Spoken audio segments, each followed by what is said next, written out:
Et c'est une chronique culture éclectique que nous vous proposons cette semaine avec un dessinateur et peintre de renom qui pose ses valises dans la Meuse, une exposition à Verdun qui tombe à pic à l'approche des JO et une association nancéenne qui fête son 30e anniversaire. Tout cela vu par l'équipe de ce vendredi, Inès Ponce-Texera, Olivier Bouillon et Laurent Dulac.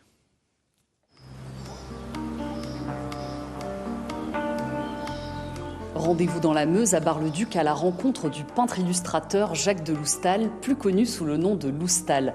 C'est la grande exposition de l'été à l'espace Saint-Louis. Vous allez le voir, ça mérite le voyage.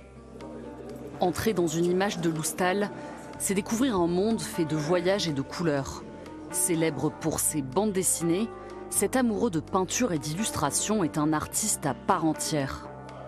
Ce que j'aime, moi, c'est faire la mise en scène, la mise en image d'une histoire. Mais je ne les invente pas, j'invente très peu d'histoires.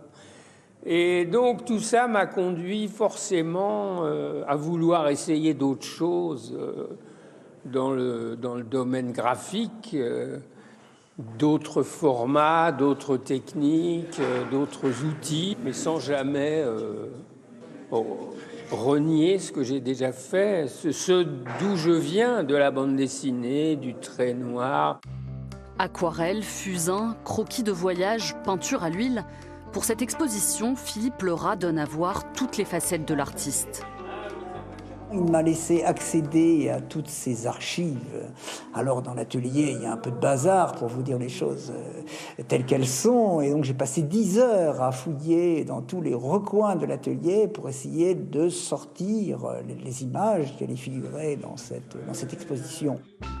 C'est un dessinateur qui est assez extraordinaire, qui ressemble à personne d'autre et qui a la capacité de créer des images extrêmement fortes, un peu mystérieuses, qui nous font imaginer.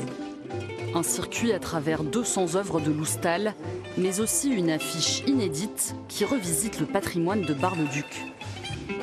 C'est une sorte d'image composite entre mes souvenirs de Bar-le-Duc et mon intérêt pour cette architecture, et puis une certaine atmosphère nocturne, comme ça. L'exposition Atmosphère est à découvrir du 3 juillet au 31 octobre à l'espace Saint-Louis.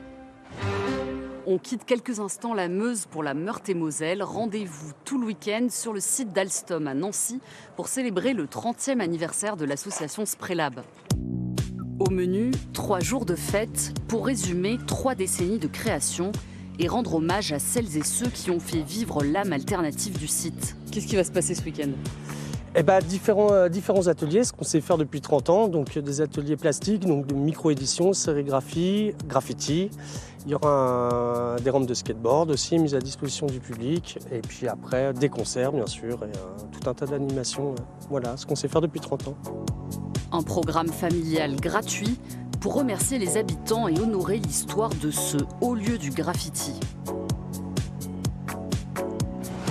Retournons à présent dans la Meuse à la citadelle souterraine de Verdun pour une exposition et un ouvrage hors du commun qui résonne d'autant plus à l'approche des JO et à la veille du passage de la flamme olympique dans le département.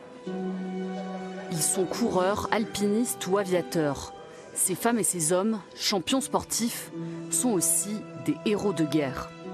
Je crois que j'ai une tendresse particulière pour Eugène Criqui. Eugène Criqui.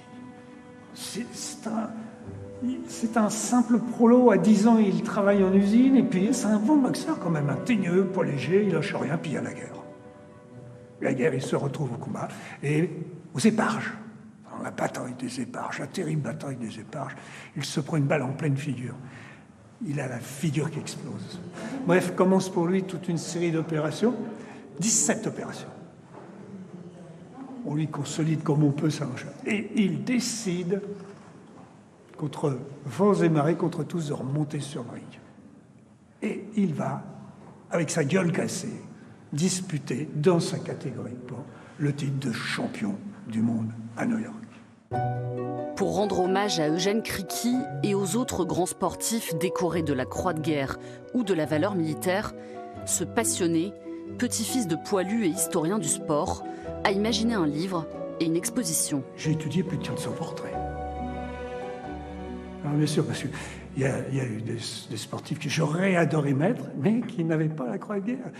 J'ai des soldats qui avaient la croix de guerre, qui étaient de bons sportifs, mais pas de grands champions. On a insisté pour avoir l'exposition ici pour une bonne raison. On est dans un lieu de mémoire. La citadelle souterraine a été inaugurée il y a 3 ans, un lieu d'histoire. Et cette année, en plus, il y a ce qui paraît les Jeux olympiques et paralympiques. Et Verdun accueille le 29 juin la flamme olympique. Cette exposition nationale itinérante, qui prend tout son sens ici à Verdun, est à découvrir jusqu'au 31 août à la citadelle souterraine. Et pour finir cette chronique en musique, je vous laisse avec l'un des temps forts de la ville de Toul, le Festival Bach qui se déroule du 30 juin au 6 octobre.